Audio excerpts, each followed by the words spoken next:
His name was Matteo Rossi. He was born and raised in a small town in northwestern Italy, somewhere between Turin and the mountains, where the Alps aren't quite mountains yet, but no longer flat land either. A place where everyone knows everyone, where life moves slowly, and where most people either work at a factory or run a family business. From childhood, Matteo knew his life would be simple and predictable. His father was a mechanic, his grandfather too. They owned a small two-room workshop that always smelled of oil, metal, and coffee. Coffee was sacred. Every break, every morning, every important conversation started with an espresso. Matteo never dreamed of anything big. He didn't want to be famous. He didn't want to move to Milan or Rome. He liked stability, work, home, friends, soccer on Sundays, dinner with family. And then one day when Matteo was 32, a man in an expensive suit walked into their workshop. Not the kind of guy who usually drove an old Fiat or Alfa Romeo.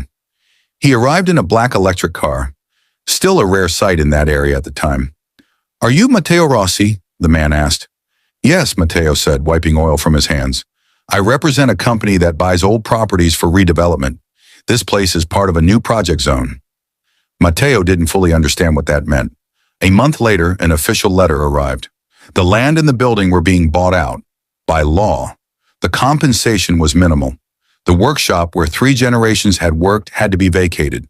Matteo was furious. He yelled at lawyers, at officials, at himself. He felt like they weren't just taking his job. They were taking his identity. "This is unfair," he kept telling his friends. "I don't know how to do anything else. This is all I have." The first months after the workshop closed were the worst of his life. He woke up without a purpose, without the smell of coffee in the garage, without clients joking about old cars, without his father who once taught him how to hold a wrench. He barely had enough money to rent a small space on the edge of town. It was cold, quiet, and no one ever came in. Matteo was angry at the whole world. He saw himself as a victim of the system. He kept saying that if it weren't for that electric car and that man in the suit, his life would have been normal. One evening, sitting alone in the empty workshop, he randomly started taking apart the same electric car someone had once brought in for repairs. He was just bored.